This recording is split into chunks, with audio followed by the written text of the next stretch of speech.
आता पाहूया पावसासंदर्भातल्या टॉप 9 बातम्या। ऑक्टोबरच्या पहिल्या आठवड्यात पुन्हा पावसाचा अलर्ट। पुढील 6 दिवस कोकण, गोवा, मध्य महाराष्ट्रात मुसळधार पावसाची शक्यता। उद्यापासून मराठवाडा, विदर्भातील काही जिल्ह्यांना येलो अलर्ट। सोलापूरच्या पाकणी गावासाठी चिपळूणहून अन्नधान्याची मदत। विविध ठिकाणाहून मदत गोळा। चिपळूणमधील नागरिकांचा उत्स्फूर्त प्रतिसाद। पुरामुळे राज्यात 41,000 नागरिकांचं स्थलांतर। राज्यभरात स्थलांतरितांसाठी 147 निवारा केंद्र। जायकवाडी धरणातून मोठ्या प्रमाणात पाण्याचा विसर्ग। जालन्यात गोदावरी नदीकाठच्या गावात पाणी शिरलं। खबरदारी म्हणून 2 दिवसांपूर्वी जिल्हा प्रशासनाकडून नागरिकांचं स्थलांतर।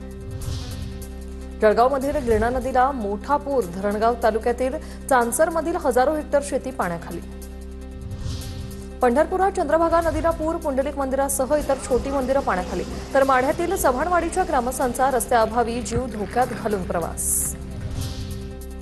नंदुरबारला ऑरेंज अलर्ट जारी। 3 दिवसानंतरच्या पावसानं नंदुरबारमध्ये खूप नुकसानीचे क्षेत्र पुन्हा वाढण्याची शक्यता। जळगावच्या भुसावळमध्ये हतनूर धरणाचे 4 दरवाजे उघडले। हतनूर धरणातून सध्या 16,000 क्युसेक वेगाने तापी नदी पात्रात विसर्ग। प्रशासनाकडून तापी नदीकाठच्या गावांना सतर्कतेचा इशारा।